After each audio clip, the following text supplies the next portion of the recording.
दोस्तों, अगर आपने भी ऑनलाइन पीएफ या पेंशन विड्रॉवल क्लेम अप्लाई किया है और अप्लाई करने के बाद आपका जो क्लेम स्टेटस है वो अंडर प्रोसेस दिखाता है, ऐसा क्यों होता है और अंडर प्रोसेस का क्या मतलब है और ये स्टेटस अंडर प्रोसेस कितने दिनों तक दिखाता है, यानी कि कितने दिनों में पीएफ या पेंशन विड्रॉवल क्लेम को सेटल किया जाता है। ईपीएफओ द्वारा पीएफ या पेंशन विड्रॉवल क्लेम सेटल करने के स्टैंडर्ड टाइमिंग क्या है और अगर ईपीएफओ की स्टैंडर्ड टाइमिंग के बाद भी आपका क्लेम सेटल नहीं किया जाता है तो क्लेम को जल्द से जल्द सेटल करने के लिए आपको क्या करना चाहिए, इन सभी सवालों के जवाब आज की वीडियो में आपको मिलने वाले हैं। दोस्तों, अगर आपने मेरे चैनल को अभी तक सब्सक्राइब नहीं किया है तो प्लीज सब्सक्राइब कीजिए और प्रेस कीजिए बेल बटन को, ताकि फ्यूचर में जब भी मैं ऐसी इंपॉर्टेंट वीडियो डालूं उसका नोटिफिकेशन आपको सबसे पहले मिल जाए। दोस्तों, अगर आपका पीएफ या pension withdrawal claim status under process दिखाता है तो उसका मतलब है कि आपका क्लेम एप्लीकेशन ईपीएफओ के पास भेज दिया गया है और ईपीएफओ द्वारा अभी एप्लीकेशन को वेरीफाई किया जा रहा है, यानी कि क्लेम अभी वेरिफिकेशन प्रोसेस में है। जैसे ही ईपीएफओ द्वारा आपका क्लेम सेटल किया जाएगा, आपके मोबाइल नंबर पर एक मैसेज भेजा जाएगा जिसमें आपको बताया जाएगा कि आपका क्लेम सेटल कर दिया गया है और आपके पीएफ या पेंशन की अमाउंट आपके बैंक अकाउंट में 2 से 3 दिनों के अंदर ट्रांसफर कर दी जाएगी।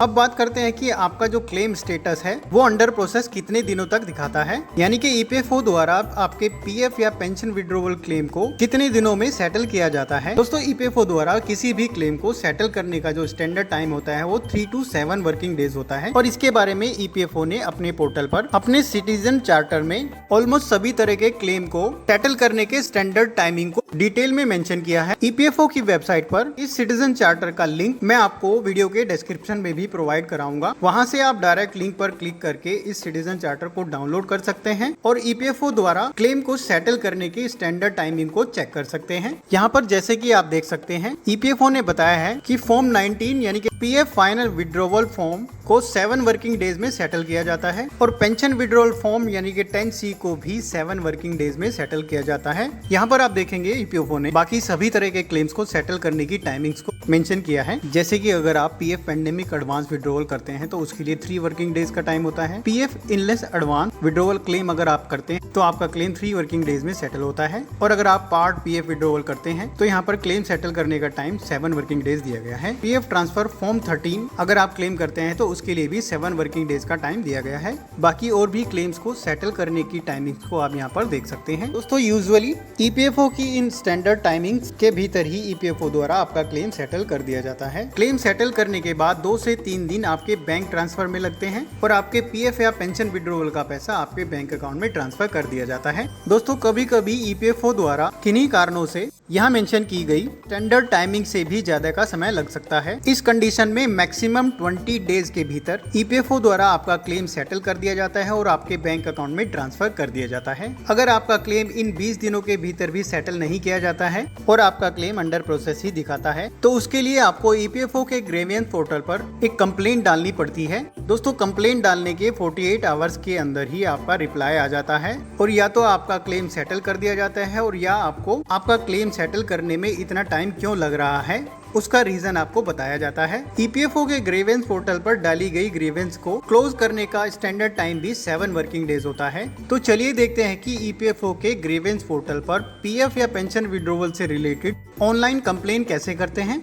सबसे पहले आपको ईपीएफओ की ग्रीवेंस वेबसाइट को ओपन करना है। वेबसाइट का एड्रेस है epfigms.gov.in। वेबसाइट का एड्रेस मैं आपको डिस्क्रिप्शन में भी प्रोवाइड कराऊंगा, वहां से आप डायरेक्ट क्लिक करके उस वेबसाइट पर पहुंच सकते हैं। जैसे ही वेबसाइट ओपन होगी आपको कुछ इस तरह से स्क्रीन दिखाई देगी। यहाँ आपको क्लिक करना है रजिस्टर ग्रीवेंस पर। जैसे ही आप क्लिक करेंगे अगली जो स्क्रीन आपको दिखाई देगी कुछ इस तरह से होगी। यहाँ आपको ईपीएफओ को बताना होगा कि आप कौन है जो आप ग्रीवेंस डालना चाहते हैं, यानी आपका स्टेटस आपको यहाँ पे बताना होगा, यानी आप पीएफ मेंबर हैं, ईपीएस पेंशनर है, एम्प्लॉयर है या अदर है। तो यहाँ आपको पहला ऑप्शन सेलेक्ट करना है पीएफ मेंबर का। जैसे ही आप सेलेक्ट करेंगे अगली जो स्क्रीन आपको दिखाई देगी कुछ इस तरह से होगी। यहाँ नीचे कुछ ऑप्शंस आपको खुल जाएंगे। यहाँ से सबसे पहले आपको आपका यूएन नंबर मांगा जाएगा। यहाँ आपको अपना यूएन नंबर एंटर करना है, उसके बाद सिक्योरिटी कोड को एंटर करना है और गेट डिटेल्स पर क्लिक कर देना है। जैसे ही आप गेट डिटेल्स पर क्लिक करेंगे नीचे स्क्रॉल करेंगे तो यहाँ पे नीचे आप देखेंगे यूएएन की सारी डिटेल्स आपको दिखाई देगी, यानी आपका universal account number, name, email ID और मोबाइल नंबर। उसके बाद आपको यहाँ पे गेट ओटीपी पर क्लिक करना है। जैसे ही आप गेट ओटीपी पर क्लिक करेंगे ईपीएफओ के साथ जो आपका मोबाइल नंबर रजिस्टर्ड है उस पर एक ओटीपी भेजा जाएगा। उस ओटीपी को यहाँ पर आपको एंटर करना है और सबमिट पर क्लिक कर देना है। जैसे ही आप सबमिट पर क्लिक करेंगे आपका OTP जो है वेरीफाइड हो जाएगा। यहाँ पर आपको ओके पर क्लिक करना है। जैसे ही आप ओके पर क्लिक करेंगे आपको जो नेक्स्ट स्क्रीन दिखाई देगी कुछ इस तरह से होगी। यहाँ आपको अपनी कुछ डिटेल्स फिलअप करनी है। सबसे पहले आपको यहाँ पे जेंडर सेलेक्ट करना है, उसके बाद आपका कंप्लीट एड्रेस यहाँ पे फिलअप करना है, उसके बाद यहाँ पे सिक्योरिटी कोड इनका एंटर करना है। सिक्योरिटी कोड एंटर करने के बाद आपको यहाँ पे अपना PF अकाउंट सेलेक्ट करना है, जिस PF अकाउंट के अगेंस्ट आप ये ग्रीवेंस डालना चाहते हैं, ये कंप्लेंट डालना चाहते हैं। जैसे ही आप PF अकाउंट को सेलेक्ट करेंगे आपको जो अगली स्क्रीन आपको दिखाई देगी कुछ इस तरह से होगी। यहाँ पे सबसे पहला ऑप्शन आपको चूज करना है ग्रीवेंस रिलेटेड टू, यानी कि किससे रिलेटेड ग्रीवेंस आप डालना चाहते हैं, PF ऑफिस से रिलेटेड, एम्प्लॉयर से रिलेटेड, EDLI से रिलेटेड या फिर प्री पेंशन से रिलेटेड।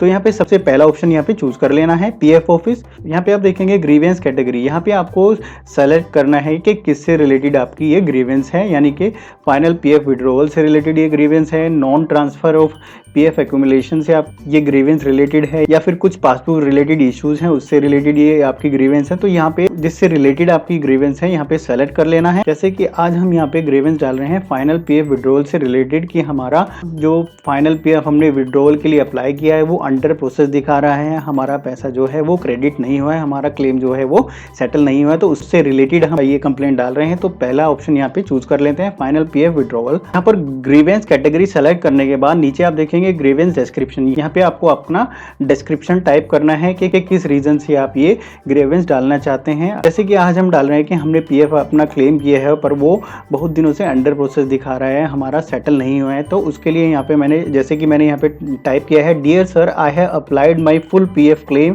Form on date 1/6/2021। 1/6/2021 को मैंने अपना फुल PF क्लेम का फॉर्म जो है वो अप्लाई किया है, पर अभी तक वो अंडर प्रोसेस दिखा रहा है। प्लीज चेक कीजिए और मुझे उसका जो एग्जैक्ट स्टेटस है वो बताइए।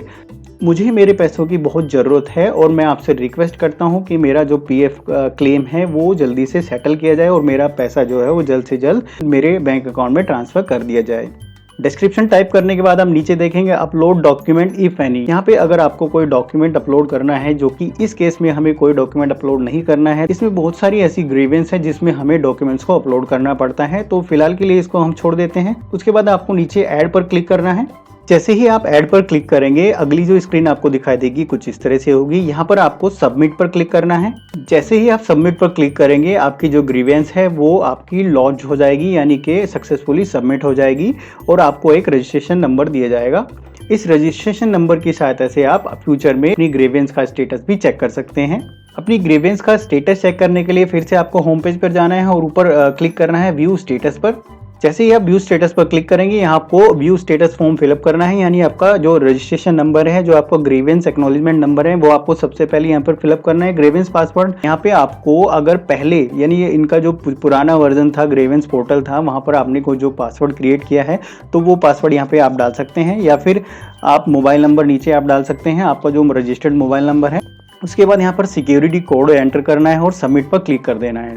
जैसे ही सबमिट पर क्लिक करेंगे आपका जो ग्रीवेंस का स्टेटस है वो आपको दिखाई दे जाएगा। दोस्तों इस तरीके से आप अगर आपने अपना PF का ऑनलाइन क्लेम किया है, आपका जो क्लेम है वो बहुत दिनों से सेटल नहीं हुआ है, अंडर प्रोसेस दिखा रहा है, तो उसके लिए आप EPFO को कैसे कॉन्टैक्ट कर सकते हैं, कैसे अपनी कंप्लेंट को डाल सकते हैं।